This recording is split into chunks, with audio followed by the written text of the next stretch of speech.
আমাদের মধ্যে অনেকেই শিক্ষক, কিন্তু কখনো কি আমরা নিজেকে নিয়ে পর্যবেক্ষণ করেছি যে আমরা সফল শিক্ষক হতে পেরেছি কিনা? একজন সফল শিক্ষকের মাঝে যে যে বৈশিষ্ট্য থাকা উচিত তা কি আদৌ আমাদের মাঝে আছে? একজন সফল শিক্ষকের বৈশিষ্ট্য কি কি? আসুন একটু চেক করে দেখি। শিক্ষককে বলা হয় আত্মিক পিতা, কিন্তু প্রশ্ন হলো, আপনি কি সত্যি আপনার শিক্ষার্থীদের তেমনভাবে স্নেহ করেন যেভাবে একজন বাবা তার নিজ সন্তানের প্রতি দেখায়? আপনার ছাত্র যদি পরীক্ষায় ফেল করে, আপনি কি তাকে বকাবকি করেন, নাকি সান্ত্বনা স্বরূপ পরামর্শ দেন তার আত্মবিশ্বাস ফিরে পেতে? ছাত্র যদি ভালো ফলাফল করে, আপনি কি তাকে অভিনন্দন জানিয়ে ছোট্ট কোনো উপহার দেন বা অন্তত তার জন্য দোয়া করেন? ছাত্রের পরিবারে যদি কোনো বিপদ আপদ ঘটে, যেমন মৃত্যু, আর্থিক ক্ষতি বা মানসিক যন্ত্রণায়, আপনি কি তার পাশে দাঁড়ান এবং সহমর্মিতা দেখান? যদি কোনো ছাত্রের বই কেনার সামর্থ্য না থাকে, আপনি কি সাহায্য করেন? ছাত্রের শ্রবণ বা দৃষ্টিশক্তির সমস্যা থাকলে তাকে সামনের সারিতে বসান?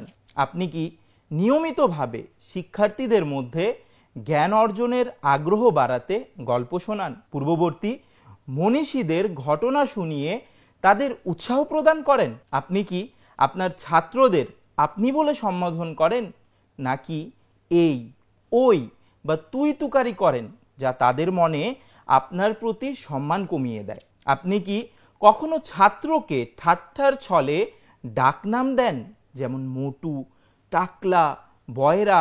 মনে রাখবেন, সে হাসলেও ভেতরেও কিন্তু ঠিকই কষ্ট পায়। আপনি কি ছাত্রদের দিয়ে নিজের ব্যক্তিগত কাজ করান, যেমন বাজার করানো, কাপড় ধোয়ানো? এগুলো না করিয়ে তাদের পড়াশোনায় মনোযোগী হতে দিন। আপনি কি প্রতিটি ছাত্রের প্রতিভা চিহ্নিত করে সেটাকে বিকশিত হতে সাহায্য করেন? যেমন লেখার দক্ষতা থাকলে তাকে লেখায় উৎসাহ দেয়া, অনুবাদ ভালো করলে তাকে অনুবাদ শেখানো। একজন শিক্ষকের মর্যাদা জানার জন্য এটুকুই যথেষ্ট যে নবী করিম সাল্লাল্লাহু আলাইহি ওয়াসাল্লাম এই পদকে নিজের সাথে সম্পৃক্ত করে ইরশাদ করেন, ইন্নামা বুইসতু মুআল্লিমান, অর্থাৎ আমাকে শিক্ষক বানিয়ে প্রেরণ করা হয়েছে। একটি আদর্শ সমাজ গঠনে শিক্ষকের ভূমিকা মালি এবং বাগানের সম্পর্কের ন্যায়। যেমন কোনো বাগান মালির যত্ন ও পরিচর্যা ছাড়া সজীব এবং সুশোভিত হতে পারে না, ঠিক তেমনি একটি প্রজন্ম শিক্ষকের আন্তরিক তত্ত্বাবধান এবং মেহনত ছাড়া প্রকৃত শিক্ষায় শিক্ষিত হয়ে উঠতে পারে না।